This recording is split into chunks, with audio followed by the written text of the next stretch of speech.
What's going on, guys? Welcome back to another All Muscle Garage YouTube video. I want to start this off to the first episode of the series of reviving the Camaro, and today we got a check engine light on the Camaro, and I'm running the car because I actually forgot to film an intro video. I already did all this, so you'll check in what we did today, but replaced a lot of things. We have a check engine light code for a P.1 which is a evap small leak. So we're going to get into that here. I'm going to switch over to the GoPro and we'll get to seeing what the issue is and see if we can fix it. All right, guys, so now that we switch back over here to the GoPro, kind of want to give you a rundown of what exactly that I did to this car to fix this check engine code. And if you heard me earlier when I talked about this check engine code, it is P0442, which means there is an evap small leak. Now, the most common thing that people say that to check first, or what you should go to try to fix first, is the gas cap. So went to GM, tried to fix it with just simply buying a gas cap, a GM part. Didn't want to go buy any aftermarket because I just didn't want to see if that. I just wanted to make sure I had the right part. So went and bought a gas cap. Didn't work. Check engine light's still on. Now the next thing that I did, and what the next piece of what people say to do or check, is to replace this part right here, which is the evap purge control valve. So now I should have done this beforehand, but I'm just now doing this. But this is the way you really know if that this is the issue or not. And how you could do that is by doing a vacuum test on it. And I didn't do this before. What I was actually doing was just going to replace it in whole and think that'll work. But the main problem, and what we see a lot of people running into, is that when they buy an aftermarket one, or if they go buy another one, they could already be bad. So I'm going to show you guys really quickly. This is the old one. I pulled it off. It actually goes right here. You can see this is the new one, but it goes in just like this. This nozzle here will go into the intake manifold, and it'll bolt in with this 10 millimeter size head bolt that'll go in. And then there's a vacuum hose right here that is connected to it that actually runs back towards the fuel tank. So to show you guys how this one failed, and this is probably the reason why we're having the issue, is because it's not holding any pressure. So I went out and bought myself a pressure gauge, pressure tester. You can go ahead and shove it on the end here. That will come from the hose itself, the canister purge valve hose. I'm gonna hook it up here, and this is the original one, and it doesn't matter, I shouldn't have to hold anything, but it should hold about 15 pounds of pressure, which is right there. 15 pounds is right in the middle. So I'm gonna show you guys. Wow, that this is holding pressure. So this is not my issue. Wait a second, did you see that? Or am I crazy? It just stopped. Now it's holding pressure. Oh wait. Wow, guys, I'm an idiot. I had this hose line bent. Okay, so it's not bent, nothing's cutting it off to hold the pressure, but as you can see here, guys, I'm pumping, I'm holding this, pumping, there's no pressure being held. It's passing straight through. It should hold at least 15 pounds of pressure. So that's our issue. This is the problem. So I went ahead and bought a new one, and my check engine light code is still on. So I'm like, how? I just bought a new one. So we're gonna pull this off here, guys, and I'm gonna show you to see if this still holds pressure. So what I'm gonna do is right here, I took this line off. I actually had to buy a new one because when I took that old one off, guys, this one was so brittle, it just broke and snapped. So I had to buy a new one too. So that's a good thing that's replaced too. That's a GM part. If you can't see, that's a genuine part, GM part. So we're gonna take this 10 millimeter bolt off, slide this out, and then give it a test, see what happens. So check here in a second. All right, guys, so we're taking this off here now, sliding this bolt out, jiggle this a little bit, pull it out. All right, now we disconnect this line here, this electrical piece. Okay, cool. So we got the new part out. This is the new one.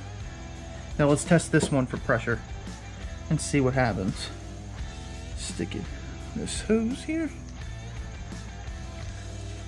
Let's see if it holds pressure. Look at that. Did you hear that? It's not holding pressure, guys. So you can hear it. It's a bad one. It holds very minimal. It should be holding 15. So you can hear it releasing. It should be sitting right about there. but if I let go, it slowly decreases and holds.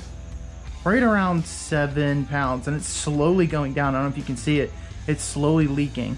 So to give you guys an example, that is the issue here is this is a bad purge valve. So what we're gonna do, guys, is I'm gonna go run to the parts store real quick and I'm gonna get a new one, and I'm actually gonna bring this with me to test them before I even go up there. But gonna run up to probably even General Motors, see if, or actually no, we're gonna go back to AutoZone because I can get my money back for this one. So I still have the receipt. I'm gonna go bring this one back. I'm gonna check back in with you guys, and we're gonna try to replace this and see if we can get this check engine code. So I'll check back with you guys here in a second, and we'll see if we can fix it.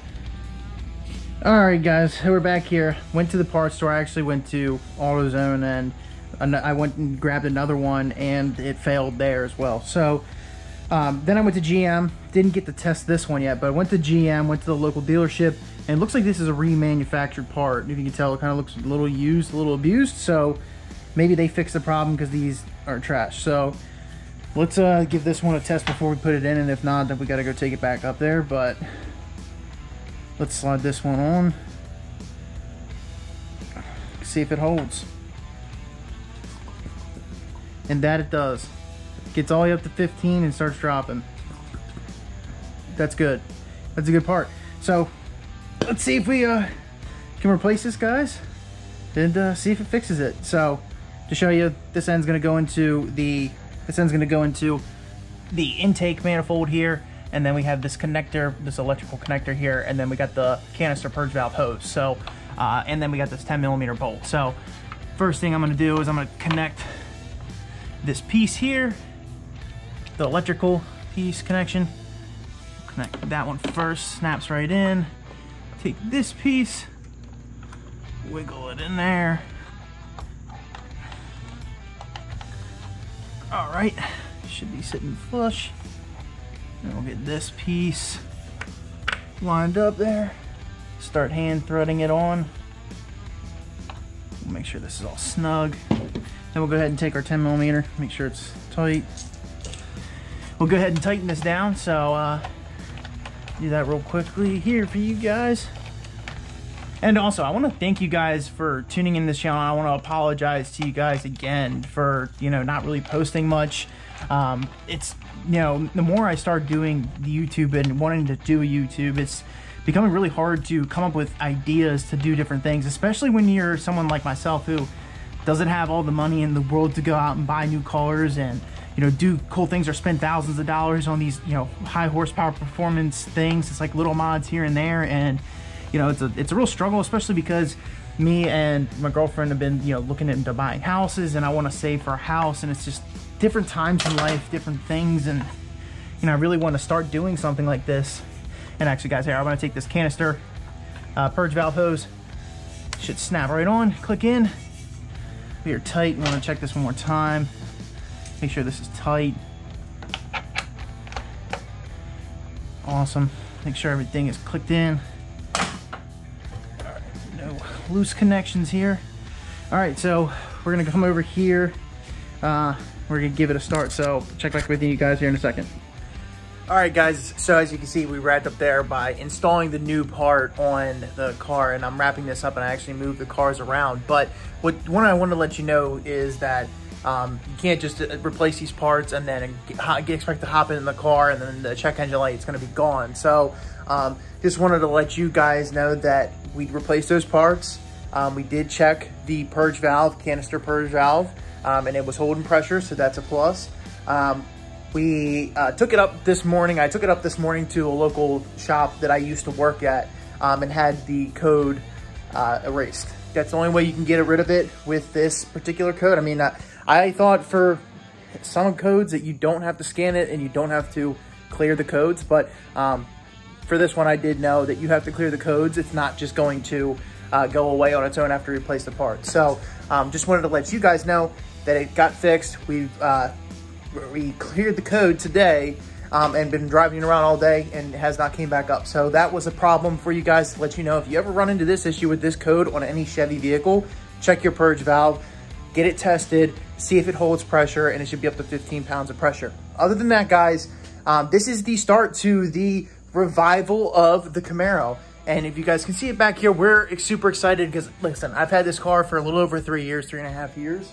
And we're really excited to get it back to, you know, the shape that it was in when I first bought it. And I started doing the little simple mods and little cosmetic features to it. So want to get it back into what it used to be, and even a little bit nicer than that. So stay tuned, guys, for these next couple videos on the Camaro. And also leave some comments down below what you think we should do to the Camaro, or what parts you think we should throw on there. So things that we think we can go with this car. So want to hear your feedback as well, guys. But other than that, stay tuned for the series on the revival of the Camaro.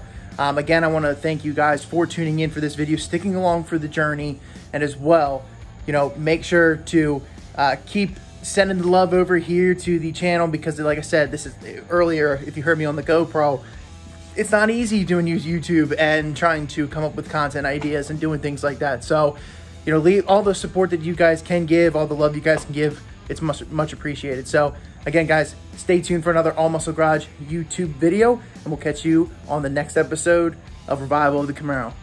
See ya.